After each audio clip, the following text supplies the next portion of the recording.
Empire.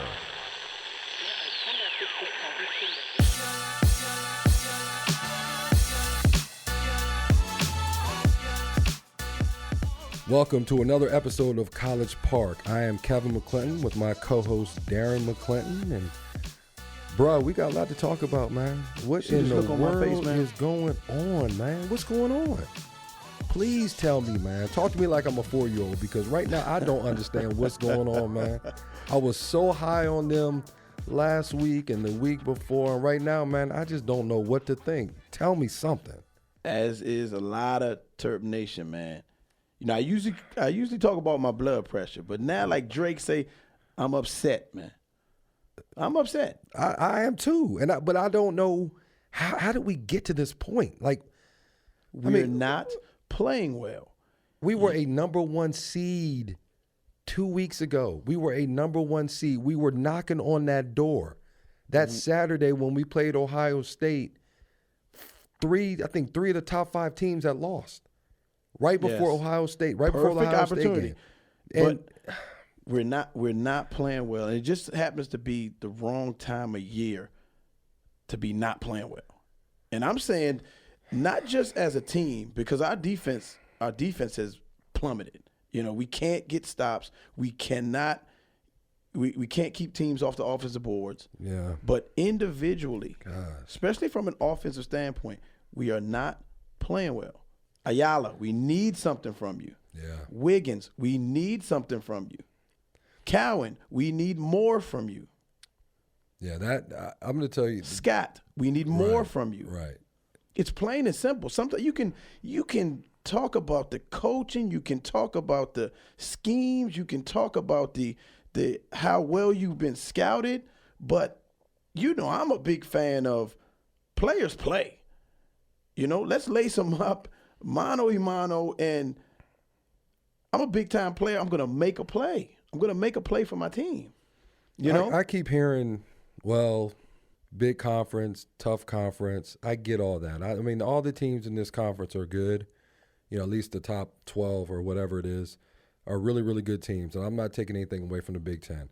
But if you are a legitimate contender for the national championship, you can't have games like this. You can't lose. You cannot. 3 out of your last 4 games. You can't. I mean, if it wasn't for Daryl Morcell's 35-footer, we're talking about a 4-game losing streak. You know, and that's not the way. You don't want to be trending down. You want to be trending forward. The regular season. To close out the regular season. You know, and I'm starting to see things that bother me. I'm starting to see teams, you know, getting so much confidence shooting the ball. I'm not seeing the will on defense that I saw before.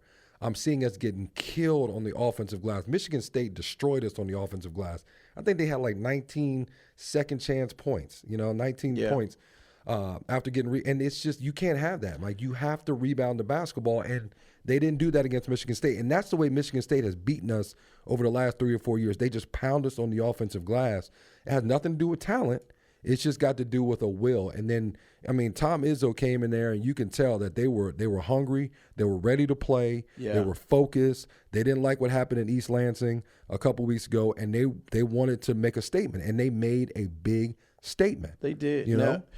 Now, as a shooter, the 2 easiest shots to me in basketball, jump shots, is in rhythm. Mm-hmm. And also second opportunity, where they get an offensive rebound and it comes back out to you. Your toes are pointed at the basket. Those are the 2 easiest shots. But you're playing with house's money at that time, because you're not supposed to get that shot. Exactly. You know, so the pressure is off. $2 for $1. Absolutely. However you want to call it. But these teams are getting these second opportunity shots, and they're burying them. 3-pointers. Yeah.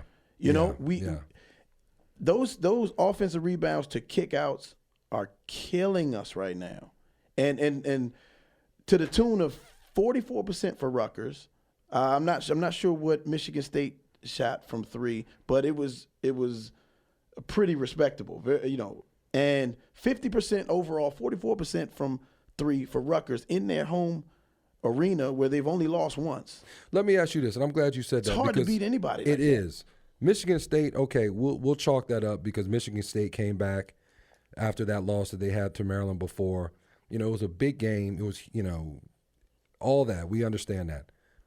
what the hell happened against Rutgers? Like, they didn't even come to play to me. They didn't come like a team hungry after that Michigan State game. When you lose a game at home, a big game like that, your focus should be on that next game. I don't care where you're playing. I don't care if it's, if it's Rutgers, if it's Michigan State, if it's Michigan, if it's Iowa. I don't care. You got to go in there with a mindset as a good team, as we think they are.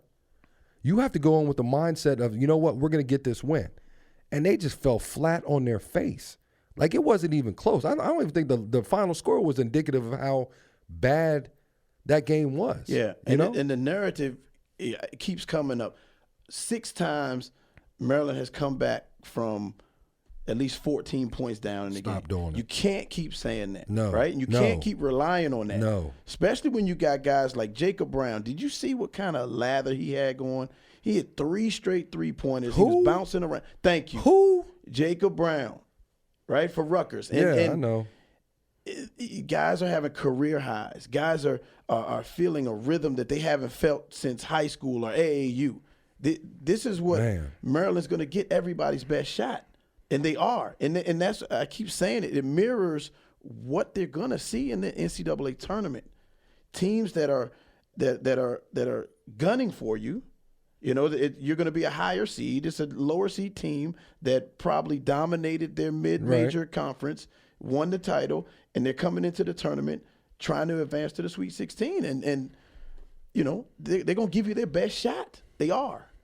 Well, But if you think about it, hold on, Kev. If you think about it, at Indiana, 1-point win.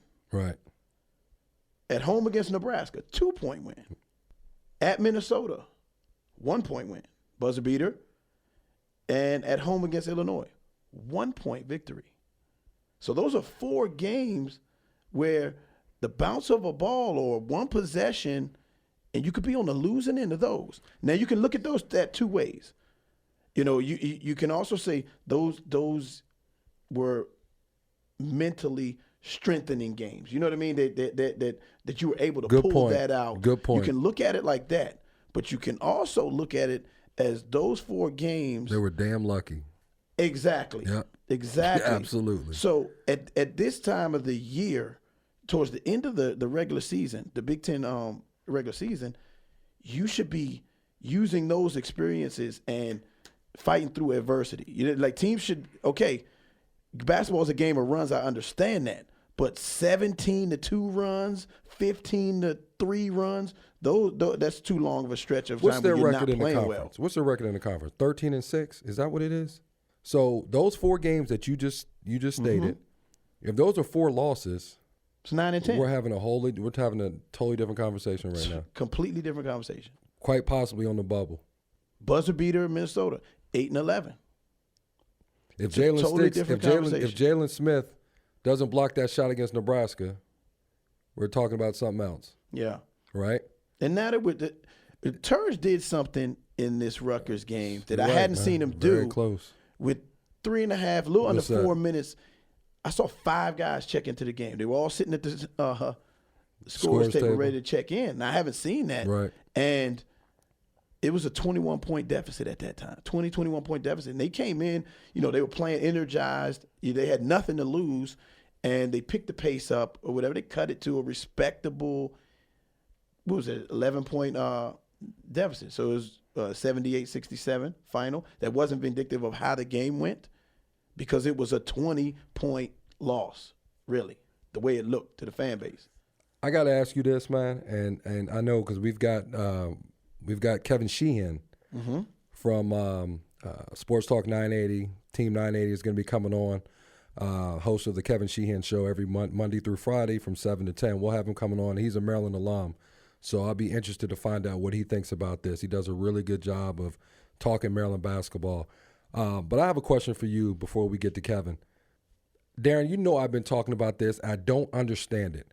Cho. Yes. Yeah. Why is he not playing? 4 minutes. Why is he not playing? He's 7'2". Are you going to tell me that against Michigan State, he could not have made a difference on the offense on the glass? Are you going to tell me somebody 7'2" And I'm is watching not him going to too. have any kind of effect He's on the a game at five-star all? Kid, Why is he not playing? He's a hell of a talent, especially on the defensive I don't end. get it. I don't understand why this man is not playing. I'm watching him. He's moving well too. I'm not. It doesn't concern me of. It concerns me. No, I mean how he's moving, his mobility and things like that. It doesn't seem to be an issue. Okay. So I don't know what it is. I really don't. What does concern me? These are the last 4 games Sticks field goal attempts, right? I'm a big field goal attempt guy. I know you are. You know that. Yeah. Got to get my looks. Anything less than 20, you ain't happy with. Exactly. Okay. Go ahead. Give them to me. Ohio State, 8 shots. Minnesota, 10 shots. Michigan State, 10 shots. And Rutgers, 11 shots. He should be getting 15 to 18 shots a game. Inside Easily. and outside. Yeah. You're right. I get it. I understand. There should be – I'm going to say the last thing about because the with, offense. before you get to that, Okay. with more shots from Sticks and that you get more high percentage shots. Right. Okay? Because right. occasionally he's going to shoot his 3, which he Right. does shoot it at a high clip, but you're going to get shots around the basket. I'd like to see Scott get some more shots around the basket. I'd like to see Wiggins, if his 3 ball isn't falling, I'd like to see him get some mid-range and some, he's athletic. He can jump right over his defender, get some more high percentage shots closer to the basket because it was a dismal 18% from 3, 6 for 32 against Rutgers. Yeah. That's not going to get it done, especially when that's majority of your shots that you're taking are from distance. Yeah. And that I think that's why Sticks isn't getting his looks because they're spreading the floor and they're relying on that outside shot. And we're kind of cold right now. Yeah, you're right. And let's see what Kev has to say about it. Yeah, let's talk to Kevin Sheehan and find out what he thinks because I know he's going to have some thoughts on this and he's probably just as frustrated as we are. But Kevin's forever the optimist, so I'm sure he'll find the silver lining in this somehow. So we'll be back with Kevin Sheehan from Team 980 from the Kevin Sheehan Show, and we'll talk to him about what he sees with these Terps. I'm upset. I know you are. I am too. I can hear it in your voice.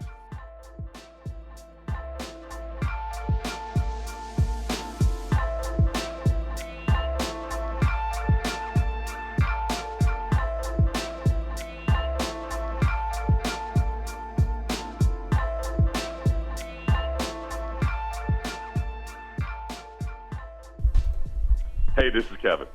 Kevin. Hey, Kevin, what's up, man? How are you? How you doing, buddy? I'm doing well. Kev, what's going on, man? How you doing? Is that Darren? Yes, it is. What's up, Coach? We trying to peel the layers back of what's going on in College Park, and we're gonna get your take on it, man. I'm not worked up over this. First of all, last night, I actually on the air yesterday basically predicted a blowout loss. I just thought it was a bad setup, guys, last night. They were playing a good team, a great team at home on senior night. They had 6 days rest. Maryland was playing their 4th game in 10 days. And this Big Ten has just been an incredible grind on the road. Now, they didn't play well, and Rutgers did play well. And, if you want to be concerned about their defense in the last few games, that's fine. I think that's justified. But it's not going to surprise me at all if they come back Sunday and beat Michigan and end up with at least a share of the Big Ten title and go to Indianapolis and play well. I think they're a good team. They just went through a brutal stretch of the schedule. They played 3 games on the road and a game at home against Michigan State. Yeah. 3 of those teams are going to the tournament. And it's, everybody in the Big Ten this year has had stretches where they haven't looked good, played well, and they've struggled in particular on the road. There are certain things that I'd like to see more of, but I'm not alarmed like, many in the fan base are. Well, I'm gonna say this, and I agree with you, Kevin. I listened to you this morning, and you do a great job every morning, really kind of peeling the layers back about Maryland and some of the things that a lot of the Maryland supporters want to hear, and some they don't want to hear as far as where they are. My concern is, and let me know how you feel about this, it's their starts. Like, they get off to these bad starts and they put themselves in these positions where, they have to overcome huge deficits, and you can't sustain that consistently. Like, that can't be something that you hang your hat on, getting off to bad starts, and then all of a sudden you come back and but it's worked for them. But what do you see as, why are they struggling so much at the beginning? I mean, I have my thoughts on it, but what do you think? Why are they struggling so much at the beginning of games? Well, I hear you, but with that said, our fan base likes to say that we get behind in every game, and that's not true. We were blowing out Michigan State in the first half on the road, up 15. We had a lead on Indiana in the first half, and then went down, and then came back. We were blowing Northwestern out, Purdue out. We actually, against Nebraska, had a big lead and nearly gave it up. So Right. it's not like every single game we go out and we're down, 15 at halftime. Right. That's a bit of an exaggeration. With that said, on the road this year, they have definitely, had some big deficits. Right. Even at home against Illinois early, in the year. And you're right. If you're going to make a deep run and you consistently fall behind in games, even if it's in the second half after having a lead in the first half, and you've got to overcome deficits, you're not winning 6 games in a row. Right. If that happens every night. You're not going to win 4 in a row to get to the Final Four. But I also think when they get to the tournament, after the grind that they've been through, when they're playing teams that don't know them as well, haven't scouted them nearly as well as these other teams in conference, I think it's going to be easier for them and for the rest of the teams in the league. I think this league's been so head and shoulders above every other league in America this year that a lot of teams from the Big Ten are going to have a chance to do well in the NCAA tournament. Now, Kev, tell me this, man. A lot of people are giving Turge a lot of heat, right? And I'm tending to be one that leans towards the players actually putting a lot of onus on the players. Big time players play in big time situations, and leaders of the team actually go out and lead and pick up their teammates when they're down and put them on their shoulders and put them on their back when they need to. What do you think about the job that Turge has done? Well, this. You coach. Here's what I hear from friends of mine and callers and people on Twitter. He doesn't make any adjustments. And I'm thinking to myself, you don't know anything. In fact, I think he makes sometimes too many adjustments. Right. Last night he's switching defenses. We've seen him play a 1-3-1, a 3-2, and a 2-3 in the same game along with man-to-man. Right. We've seen him go with a lot of perimeter stuff 5 out to last night in the second half trying to run, post stuff through Morcell and then through sticks. He makes a lot of adjustments, but to your point, how many wide open looks did they have last night from behind the arc? Now, you can say they shouldn't have been shooting that many threes. They were wide open. Dante Scott had multiple wide open looks. Wiggins had open looks, and they were 2 for their first 20. If they shoot poorly last night instead of atrociously, they probably have the lead at halftime in that game. Right. They got to make some shots. Bottom line, I thought, last night was not the night to blame Turgeon, for not making adjustments or not having them prepared. I didn't see it that way. I saw a team that went 2 for 20 from behind the arc with a lot of those shots being wide open.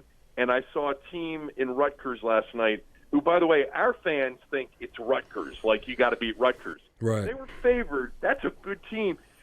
Kevin and Darren, don't you think that dude Geo Baker's got like next level? Yeah, he's ability? good. He's really good. Yeah, he's definitely got pro potential. I thought he was the best player on the floor last night. And they're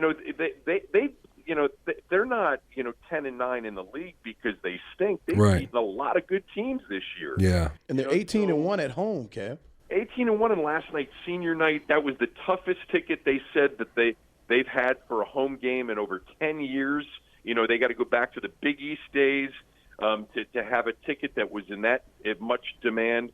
It was just look, it sounds like I'm making excuses for Maryland, but if you go back through their season, they've had, nights where you thought the next morning they were really good, and they've had a few nights, not many, where the next morning you thought, they're in trouble. We've had many more nights this year where they've looked like a legitimate, deep into the tournament team, and I just think they're in a tough stretch right now, and they're not playing well, but they've also faced a brutal stretch of their schedule with a couple of games that were going to be tough going into them. I'm going to tell you, I think that with Turgeon, I think it's unfair for him because he's following Gary Williams. And I think when you follow a legend or you follow someone like Gary Williams who, was won a championship, who's won a lot of games, a lot of big games at Maryland, it's tough to really carve your own niche as a coach. And when you start and you know how it is, man, you're under a magnifying glass as a coach at Maryland. The players are under magnifying glass. So I think it's difficult for him because he's fighting that as well. People want him to be Gary, or people want him to be as successful as Gary was. Well, Kev, I came up following you, man, so I know what you're talking about. Right, exactly. So it's tough to follow someone that's had so much success, and anytime they lose games or anytime they don't play well, then it's going to say, okay, well, Mark Turgeon can't coach. I don't agree with that. I think Turgeon's a good coach. I think he's proven it for years. The one thing I'd like to see them do, I think they have the most athletic team in the Big Ten. I'd like to see them push tempo a little bit more, maybe press, maybe take advantage of their versatility on defense and the things that they have, maybe to get into a game where they can run a little bit more as opposed to just settling for half-court offenses, which is what they do a lot. And when you're struggling and you're not making shots, I think you have to find another way to be able to impose your will if you're not making shots, because that's been the big thing for them all years. They haven't been consistent from the outside. What's your thoughts on that? Well, first of all, you're so right. Like, it's so much easier, as you guys know, to not face a set defense than to face a set defense. Right. But to get out and play with pace, you got to get stops and rebounds. Right. And last night, Rutgers shot 50% and out-rebounded Maryland and had second-chance points, just like Michigan State did the other night. So, we also know, like, Darren, how many times, like, I can remember many a parent coming up and saying, man, why don't you guys run more? And I'd say, well, you got to get stops and rebounds first. Yeah, before you run, yes. If not, you're throwing the ball inbounds from behind the baseline. So that's number one. I'll tell you a quick funny story. Last summer, we were out playing golf with Turge, and Scott was in town. It was Scott, me, Turge, a friend of ours, Joe Preston. And Scott and I had been talking, like, before the round, and he said, "Are we going to talk to him about pace of play? We need to increase pace next year, right?" And this is over the summer. Right. And I said, "What do you mean?" He said, "Well, we got to tell him." And so about the, number 10, number 11 on the back nine, Scott says to me, "Hey, Coach, Kevin's got something he wants to tell you." He's got an idea for you. So I just, he was a good sport about it. We laughed about it, but I said, we just think you should be playing a little bit faster with the talent that you have. Right. And he just threw his arms up in the air and said, everybody in this city's a coach, and he laughed about it. And then he said, no, we're actually going to try to play with more pace this coming year. And it's true, they have. But, this is a tough league. You're scouted well. Teams get back defensively well. I think we'll see more pace in the tournament when they're playing unfamiliar teams. Right. But you said something else, too, and the Gary thing. He knows he's not Gary. He was on with me 3 weeks ago, and he said, look, I know I'm not an elite coach. I think I'm a really good coach. And he said, one of the things I do really well is I relate to young people, and I'm able to motivate young people. I've evolved, and I know how to deal with the player of today. And you know what, guys? I've seen with him consistently, with the exception of maybe some of the players on that Diamond Stone team, that they respond to him. Right.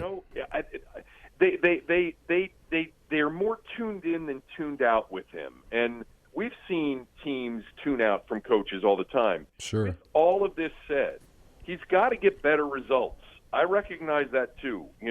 As an alum, and Kevin, you're an alum, this should be a program that is in more than one Sweet 16 in the last 8 years. That's true. He's got to get better results. I think he's a good coach. I think he's a much better coach than our fan base thinks he is. I think he's an exceptional defensive coach usually.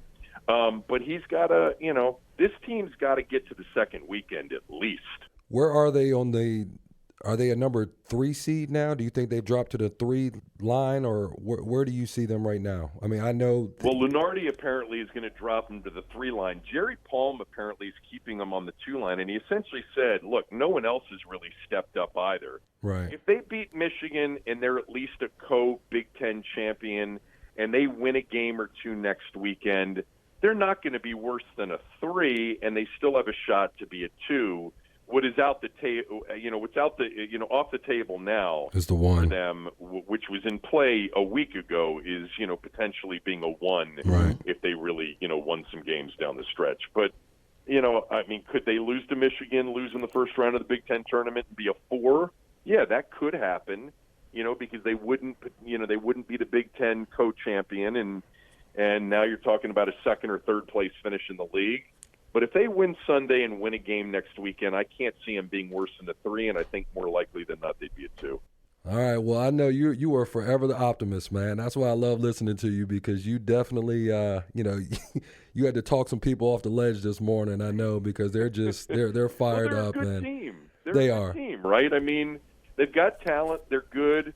And I may have a different tune on Monday. If they lose Sunday to Michigan at home, I'll feel differently. I think this is a game they should win. Last night I didn't think that was a game they should win. Right. I didn't think they should have won at Ohio State. I was hoping they'd beat Michigan State at home, but I knew Izzo, after losing to them in East Lansing, would have his team ready. Right. The Minnesota game was a near loss, but they didn't lose. They came back and won. If they lose to Michigan, I'll be more concerned, but I'm not concerned right now. I think they've got more, several more wins in them. At least a couple more before they get to the tournament, and then hopefully you can win 2 and get to New York. The seeding to me is less important than I'd like them to be in that East Regional, where if they can win 2 games, they can get to Madison Square Garden, where they would have a lot of Maryland. Fans. Yeah, they would. Well, Sunday at noon, we have the last home game for Anthony Cowan. It'll be an emotional day for him. I know he's got a lot of supporters that are coming out to bid him farewell in his stellar career. What a career he's had. All-time leader in starts for Maryland. He's been playing solid for 4 years, and I always challenge him because of the relationship we have, and he's going to be big coming down the stretch. He's going to have to play better. I keep telling him he's got to play better. Even though he's had some good games, he's got to play better. Yeah, I mean, I hope he's listening to you. I mean, he hasn't shot it well. He's still, I love when he's aggressive. And when he gets into the paint, and he's been finding people. Last night, he should have had 6-7 assists if people could have knocked down shots. Right. Hell, I don't know if he's going to play at the next level, Darren, but he could have a career like you did, which is playing in about 39 different countries over about 20 years and scoring a lot of points. Absolutely. Because he's going to be playing basketball, I think, for a long time, hopefully. Yeah. You going to be there Sunday? I'll be there Sunday. All right, good deal. Well, Kev, listen, man, we appreciate it. You coming on, taking some time. I know it's been a busy day for you. You've been answering a lot of questions about these guys, and let's just hope on Sunday we can get a win. But we'll be tuning in for sure every day, Monday through Friday, the Kevin Sheehan Show on 7 to 10. Is that right? 7 to 10 on Sports Talk Night. All right. Yeah, and anytime you guys want me, I'm more than happy to do it. I always love catching up with both of you.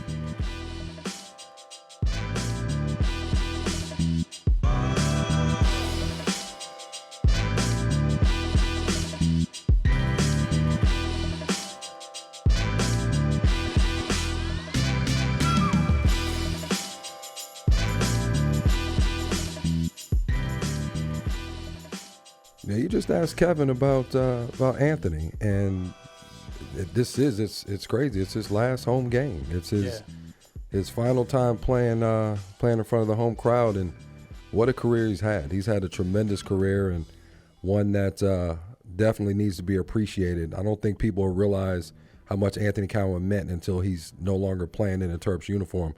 What's your take on him? How do you feel? I think he's had a very solid career. Yeah. He came in the door starting right away. There were a lot of expectations. There were a lot of doubters as well as a freshman. But I think he's handled that pressure. He's been handling pressure. He's been playing with a chip on his shoulders his whole life, man. And, you know, as I've gotten to know him over the years, you know, he lives for the big moment. Right. And there's no bigger moment than right now, the situation that Maryland is in right now. They're slumping, and he's personally slumping from a shooting standpoint, right. not from a game management standpoint, but from a shooting standpoint at the wrong time. Right. You know, if it wasn't for a buzzer beater by Morcell, we're looking at a 4-game losing streak. Right. You know, and what it all rests on, it comes down to the point guard. Right. You know, for the basketball purists, so to speak. So, you know, all eyes are on him, and you know this is his last game. He's gonna have a lot of supporters there Sunday. It'll be an emotional game. I just hope he can you know control his emotions and play and manage the game and chef the table and do what he's built to do. You know, I challenge him all the time, and you know, on here I challenge him with you, and I say, you know, he's got to play better. Right. Right. You know, big time players. I say it all the time, and I can't say it enough. Big time players play in big time situations. You know, and it's tough. It's right. tough because Maryland is, you know, it's really him and sticks from an offensive output standpoint, and that's tough when you're being played the second time right. by these teams in your conference, and they're geared up for you. And I saw a couple possessions especially against Michigan State, where, you know, they put a bigger defender on them, man, and they, you know, it looked like they've been scouting him for 7 days straight. Right. You know, they know where he's going before he gets there. You know, he's so cat quick that, you know, even that's not enough sometimes. But, you know, it's gonna be tough. You know, this is the 25th ranked team, Michigan Wolverines, coming in here, and they need this game really bad. Right. Well, I know from the standpoint of senior night, you know, I remember when I played in my last game at Cole, and it's amazing because all those years you played, and you don't think about your last game. You just play, and now, you know, you play, you practice, you play, programmed you to practice. think next game. You just think about the next game, next thing. But then eventually those next games, they add up, and all of a sudden you're looking at the last week, and you look at that last game, and you're like, oh my God, where are my 4 years gone? Right. And especially in this building. Especially in that building, and you appreciate it even more because of the fan support and being the face of the program, and, you know, especially being a point guard, you're that leader. And I can only imagine what the emotions going to be, because I know a lot of times guys are like, oh, it doesn't matter, it's just another game. That's not another game. You're playing your last game at the University of Maryland. And when, I'm telling you, when they announce his name, you know, because I remember when it was with me, when they announced, and Mom was with me, we announce your name and you walk out on that court and you see your coach and you shake hands with your coach, just like I did with Gary Williams, and you shake hands and you look at him, you're like, wow, this is the last time I'm gonna be playing for this man in this gym, in this facility. And it hits you at that point. Yeah. And it's tough. It's really, really tough to deal with. And you have to get rid of those emotions, and you have to go play a game. And that's the hardest part, is having to deal with that dynamic of being your last game, and then all of a sudden you're playing against a big-time opponent in Michigan with a lot on the line. So you got to figure out a way to juggle that and deal with it. But, man, it's hard. It really is hard. And I know, but Anthony's had a tremendous career. I'm very proud of him. I know you're proud of him. And but I know he's got a lot of work to do. We still have work to do. The season is not over, obviously, after Sunday. That's when the season starts, to be honest with you. So so we'll see how that all plays out. Who you got, man? What you think? What score you got for the game on Sunday? It's a must win for Maryland. I think if they beat Michigan, they clinch at least a share for the Big Ten regular season title, and they haven't done that. You know, they finished top three a couple times, but that'll be big for them going confidence-wise. Also going in, they've got to end this streak. You know, they haven't played well in the last 4 games. I've got Maryland stepping up 8 to 10 point win. Really? 8 to 10 point win. I'm going to go 15-point win. 15. Not going to Delaware with that. I'll go I'm going with my 15-point prediction. win. I'll go 74-59. It's going to be a lot of emotions in there, man.